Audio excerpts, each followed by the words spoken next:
સતત પ્રયાસ એવા પરમ પૂજ્ય વંદનીય ભીમજીરાવ મહારાજ સાહેબ તો હૃદયથી ભાવ બોલાતો હોય ને એ વાતને સમજવી બહુ કાઠી પડે. ભલે આપણે બધા વાહ વાહ કરતા હોય પણ એમને જે શબ્દો આવે ને માર્મિક ટકોર કરે. કારણ કે સંતની વાત છે ને સમજવામાં જગત ન સમજી શકે જલ્દી. ખૂબ આપણને જે સાખી દ્વારા જે કોઈ પણ સંતોની મુખ્ય વાત દ્વારા આપણને જે માર્મિક હાલટકોર કરી એવા દલજીરામ મહારાજ પધારેલા તમામ હરિગુરુ સંતો પ્રેમી ભક્તો દરેકના ચરણોમાં કોટી કોટી વાર વંદન છે.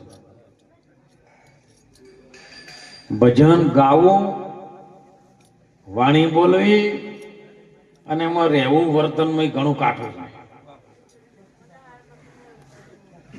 બધા કહે છે કે મને ચડ્યો છે, કોઈ રંગ ચડ્યો, પણ હજી નહીં ચડ્યો.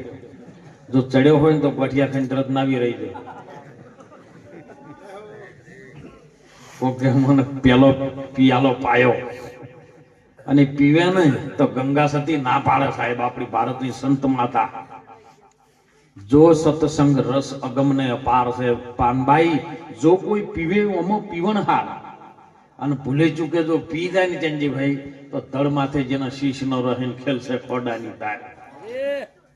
ખાલી ઊંદેડો મોડ મોડ દારૂ ચાખી જાય ને તો ઊંદેડો બિલાડીનો હોમો થાય. બોલો હે તો એ તો ઊંધા માટલા ઉકળેલો છે.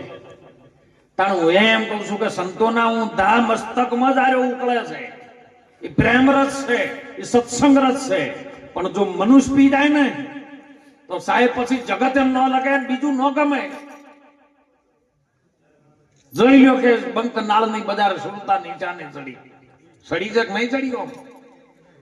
હે સડી હોય તો તમારા સ્વરૂપમાં તમે અદ્ભુત થઈ જાઓ સાહેબ, પછી બીજું જ ન આવે. ગાવે બજાવે કરે ને કિલોલા ન પડે કાળજામ કદી છે ન પથરા ભીતર પાણી में રહે પણ અંદર કુછ ન પીતા. વર્તવું બહુ કાઠું છે ઇસ્માલભાઈ. અને ભક્તિ વર્તમાનની છે. ભક્તિ કોઈ દેખાડવાની ચીજ નથી, ભક્તિ કોઈ ગાવાની ચીજ નથી, ભક્તિ કોઈ બોલવાની ચીજ નથી. ભક્તિ ફક્ત વર્તમાનની છે સાહેબ. જેને જેને વર્તમાનમાં પોતાના સ્વરૂપની અંદર જ્ઞાન કર્યું ને અને એક જ વખત ભૂલે ચૂકે જો જ્ઞાન થઈ જાય ને તો ત્રણેય કાળમાં જ્ઞાન કદી ન જાય. સુરતા એક વખત ચડી જાય ને તો પાછી ન પડે. હું એમ કહું પછી જેને જેને અનુભવ હોય ચડી જાય તો. પણ ગંગા સતી એમાં કીધું કે 21,600 એને શ્વાસ માપ્યા છે સાહેબ. પણ કોઈ બોલવાને ટાઈમે શ્વાસ તૂટી જાય, બગાહુ આવે તો શ્વાસ તૂટી જાય, છીંક આવે તો શ્વાસ તૂટી જાય. આ તૂટતો તૂટતો તમારા કેટલા સંતોય છે ને એના ઉપર આધાર છે. 600 શ્વાસ તો ખાલી તમે શોધો ને તાણે તમારી નાભીની જે 3.5 ઓટા મારેલી કુંડળીઓમાં નાભી પડી છે ને એ 600 શ્વાસ સિદ્ધ કરી લો ને તાણે તો ખાલી છે જ મુખ ખોલે છે. જે અમીરસ પડે છે ને એ અમીરસ નાગણી પી જાય છે સાહેબ. અને 600 શ્વાસ જયારે સાધી લ્યો તાણે તો સુરતા 3 ત્રિકુટીમાંથી બહાર જ નીકળે. એની પછી તો 4 છે. એમાં 7 વેધો તાણે તો ઠેઠ નિશાન ઉપર આવે તો ઉધી આવતી નથી. એમ પલપલા અટકી ગયા છે. એટલે સવારામ બાપાએ સુંદર વાત કરી હતી. સવારામ બાપાની ચડી ગઈ, મીરાબાઈની ચડી ગઈ, નરસિંહ મહેતાની ચડી ગઈ. જેનું ભજન આજ સુધી આપણે ઇતિહાસમાં. પણ પાણી મેં મીન પિયાસી મને જગત દેખત આવે હાસી. આત્મજ્ઞાન વિના ફરે ભટકતા કોઈ મથુરા કે કોઈ કાશી. સાહેબ દુનિયાના શેડા ઉપર જો પણ જ્યાં સુધી તમને નક્કી નહીં થાય ને તો સુધી બધું જોખું. જેમ જોજવાનું નિર્ડોળો એવી વાત છે. સવારે વહેલા ગાયો છોડો કે ભેંસો છોડો પણ સરવા મૂકો ને એટલે હોજ પડે ને એટલે એ સીધું ચરીને સરવણજી ઘેર આવે. તમારું બોધેલું છે ને એ તમારા રાજવાડામાં આવે, બીજે જોઈ ન જાય. તમારે તપાસ કરવી કરજો. ચોક હજારો ઢોરા ભેળું જતું હોય પણ કેમ તમે એને ખીલો બતાવીને તમારા વાડામાં બોધેલું છે, એને ધણી પકડેલો છે. ફોજ પડે નહીં, બધું ફરીને ચરીને ઘેર આવે ને એટલે હવ ના ઢોરા હોય, હવ ના વાડામાં જતા રહે, બીજા વાડામાં ન જાય. એક મોણસ જ ચિયા વાડામાં જાય ખબર નહીં પડતી. કેમ? સુરતા નથી જડી થાય. ગુરુ મહારાજે એને જગાડવાની મહેનત કરી પણ એને જગાડી નથી. અને જો જાગીને શબ્દનો મિલાપ થઈ ગયો હોય ને તો એ બીજે કહેવાય ન જાય. કેવલ સદગુરુના આચરણમાં રહે. સદગુરુ વચન ના તમે થઈ જો કોઈ અધિકારી, બીજા કોઈ વચનના અધિકારી નહીં. સદગુરુ વચનના તમે થઈ જો કોઈ અધિકારી, મેલી દો અંતરતણા અભિમાન. અને એ વાત આ મહાપુરુષો લઈને આવ્યા છે. અનાદિ કાળથી જ્યારે આ ધરતી સૃષ્ટિ પણ કઈ જ નતું ને તે દીની વાત છે. તે દનકી મને કઈ સમજાવો મારા મરણ જન્મના વાસી, હે હંસલા કહા સે આયા અમે કહા સમાયા.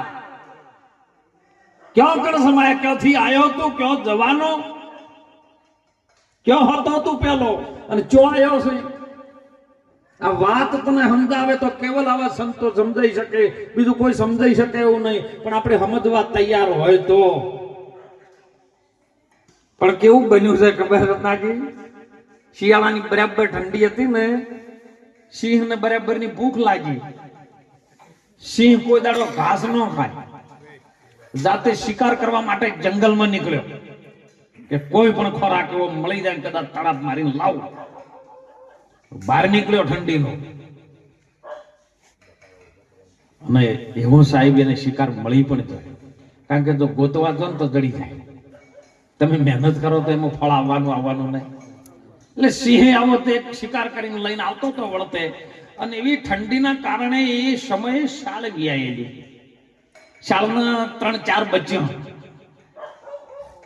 અને એવામાં કોકને અહીંયાથી દોડાય એટલે બચ્ચા લઈને સિંહની જે ગુફા હતી એમાં બેસી ગયા. સિંહ જેલો બહાર શિકાર કરવા અને ભૂલથી આ સિંહની બોટમાં જઈને બેસી. જે ગુફા હતી ને સિંહની એમાં આરી શાલ 4 બચ્ચા લઈને બેસી ગઈ. ઝાડ ઉપર બેઠો બેઠો એક વાદરો જોઈ રહ્યો. સિંહ વળતા શિકાર કરીને આવતો તો થોડુંક આગળ મોઢામાં લઈને. શાળને ખબર પડી કે પેલો વળ્યો છે ને એની ગુફામાં આપણે બેસી ગયા, મરવા દાડો છે. પણ શાલે બુદ્ધિ દોડાઈ કે ગમે હોય હવે બચ્ચાને ઠરવા દેવા. જો તમે સદગુરુના ચરણમાં જતા રહો ને એટલે સદગુરુ મહારાજ તમને બળતરાય ના થવા દી, ઠરવાય નો દી સાહેબ. હું ફાપાય એમની માના શરણમાં હતા એટલે માં કહેવા ભલે ગમે થાય પણ મારા બચ્ચાના સિંહના મુખમાં જવા દેવા નથી. એટલે બચ્ચાને મને કહી દીધું કે હું કહું એમ કરવાનું, બોલવાનું નહીં બીજું કોઈ. સિંહ આપણને મારી નાખશે. નાકામાં આવવા થાય ને એટલે તમારે રોવાનું ચાલુ કરવાનું. એટલે હું બીજું મારે ભણવાનું છે, હું ભણી ગયો. બરાબર સિંહ નાકામાં આવતો જોયો ને શાલને ખબર પડી એટલે પેલા તરત જ બચ્ચાને સૂટી ભરી ને બચ્ચા રોવાનું ચાલુ કર્યા. એટલે શાલે બહાર મોઢું કરીને બોલવાનું ચાલુ કર્યું, રોશો ને બંધ થઈ ગયો. હમણાં જંગલનો રાજા તમારા માટે ખોરાક લેવા ગયો છે ને હમણાં લઈને આવે, ચિંતા શું લેવા કરો છો? મેં ને મેકલ્યો હવે. સિંહ કે મારું બધું મારી બોટમાં આવી બકાળો કરવા વાળું કોણ આવ્યું? વાદરો બધું ચાલતો વારો કે મારું મોટું મોનો ના મનો, પણ આ બધો ખેલ જુદો છે. બરાબર સિંહ નજીક આવે છે ને આવું રાડી પડીને આવું વાત કરી ને એટલે સિંહ પાછો પડ્યો થોડો કે મારું મોટું મારી ગુફામાં બીજો કોઈ પહેરે ના. પણ ઓનાથી સળિયાતું કોક આવી ગયું મારાથી. ઘડીક ધ્યાન પેલી ચૂંટી ભરે, ઘડીક ધ્યાન બચ્ચે બોકા પણ બોલશો ને કઈ કાળતું લઈને આવે છે અને મારા બચ્ચાને કાળતું ની ગરોહડી આલવી છે. સિંહ ગભરાણો કે મોનો ના મોનો પણ મારથી કોક સળિયાતું આવ્યું. પાછો પડવા માંડ્યો ને એટલે વાદરો કે બોલેરી તો ચાલ છે ચાલ્યા, તારા ઘરમાં કહી ગઈ છે ના કે તું ગમે કરે પણ મને મનાતું નથી. વાદરો કે મેં જોયું છે, નજરે આવ્યું આ બચ્ચે લઈને બેઠી છે, તારી બોટમાં બેઠું છે.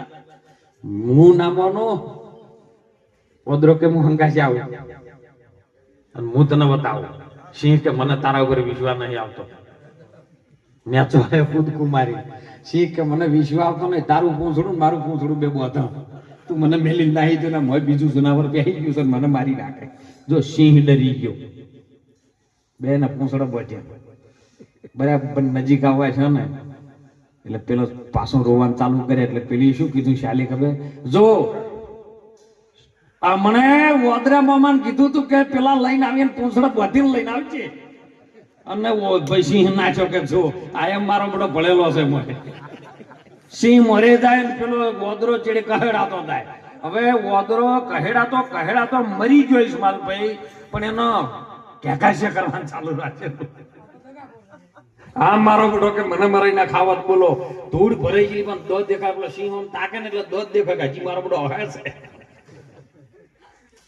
વોદરાનું મોત થઈ ગયું સિંહની બોઢમાં સાહેબ આલે શાળીએ પહેરી ગયા હે અંદરથી સિંહ જ છે જેને જ્ઞાન તણો અમ પ્રકાશ થયો એના જીવનમાંથી અંધકાર ગયો જેને અજિયાપણાનો બોધ રે થયો પછી કેવલ કેસરી સિંહ રે રહ્યો સિંહ છે સાહેબ પણ એની અંદર આ શાળીએ પહેરી જશે તો આપણને કળ કરવા દેતા અને મન છે વોદરા જેવું છે સાહેબ આમથી ઓમ લઈ જાય છે એટલે મહાપુરુષો આ સંતો છે ને વારંવાર આપણને ટકોર કરીને કેમ જગાડે છે મૂળ ભૂમિકા તમારી કયો છે લાખા જેવા લોયણ જેવા સાહેબ લોયણ લાખાને કહેતી હોય લાખા મૂળ રે વચનનો આ તો મહિમા છે ઘણો મોટો એને કોઈ જાણે છે આવા સંતો પુરાણી સંતો તાજા બનેલા નહીં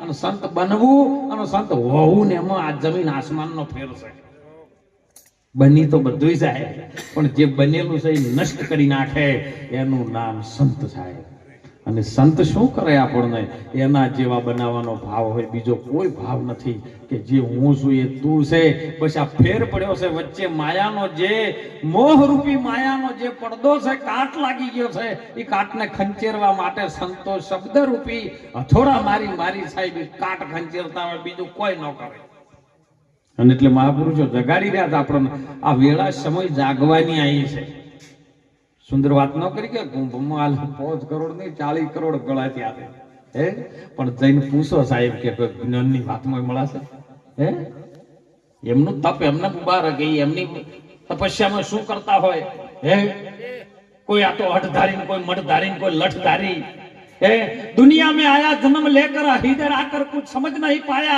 तो हमजा अंदर अंदर जख मारी कहे हेलड़दा सुनो ठेलड़दा आ तो खोपरी है मत न्यारी आ संतनी વાત છે ને સમજવી બહુ કઠિન છે સાહેબ અને એટલે મહાપુરુષો આપણને કઠિન વાતમાં તરફ લઈ જાય છે અત્યારે સહેજમાં સમજાવે કે જો જાણી લે તું છે ને એ હું છું ખાલી જાણવા માટે કેવલ એક જીતે અલખ અને આરાધો જાડેજા તો ધણી પધારશે તારા દ્વારે પધારશે તારો દ્વાર કયો છે તો ગુરુ મહારાજ તમને દ્વાર સુધી લઈ જાય પછી મૂર્તિ જ છે બીજું કોઈ છે મૂર્તિ એ રતિ બહાર જો ન ઉતરે ને તો મહાપુરુષો કે આપણા જીવનનું કલ્યાણ થાય એવું નથી આજે બહુ વજનવાણીઓ થાય બહુ સત્સંગો આટલા થાય હોમ થાય હવન થાય કથા થાય કીર્તન થાય તપ થાય જપ થાય હે કેટલું થાય તો દિવસે સનાતન ધર્મ લુપ્ત કેમ થાય સાહેબ હે કારણ કે વર્તતા નથી આપણે બસ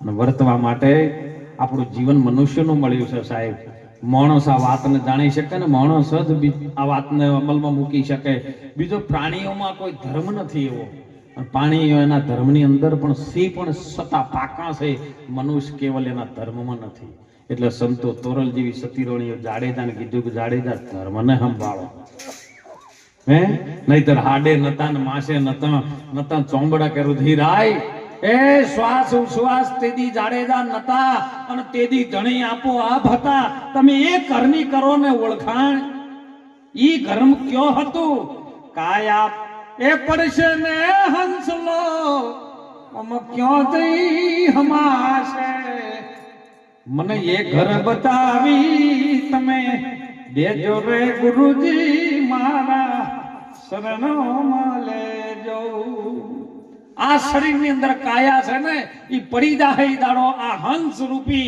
જે બોલી રહ્યો છે જે મોતી લઈ રહ્યો છે હંસલાને મોતીનો ચારો હોય બીજો કોઈ હોય એ મોતીનો ચારો જે હંસ ચૂકી રહ્યો છે એ હંસ કયો જઈ સમાહે સાહેબ તે દનકી મને કઈ સમજાવો, મારા મરણ જન્મના સાથી જન્મ થયો ને એની હારે મૃત્યુ ભેળું આવ્યું છે. આપણે શેના માટે ડરીએ છીએ સાહેબ? જેનો જન્મ થયો એનું મૃત્યુ થાય છે અમે. અને ભેળું ભેળું આવ્યું છે. રૂપિયાની બે બાજુ સિક્કા છે સાહેબ. એક બાજુ સાત શકે, એક બાજુ કોટા છે ને. ડર શનો છે સાહેબ? ખાલી ડર હોય તો ખાલી જીવવાનો. હે જીવવાનો ડર છે. મારું મને કોક થઈ જાય તો કેમ કે જીવવું છે.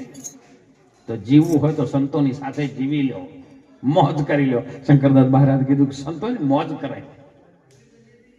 એને મોતને મારી નાખેલું હોય. કેવી રીતનું સાહેબ? પોતાના આત્મ સ્વરૂપનું જેને જ્ઞાન થઈ જાય ને એના માટે મોત મરી જાય.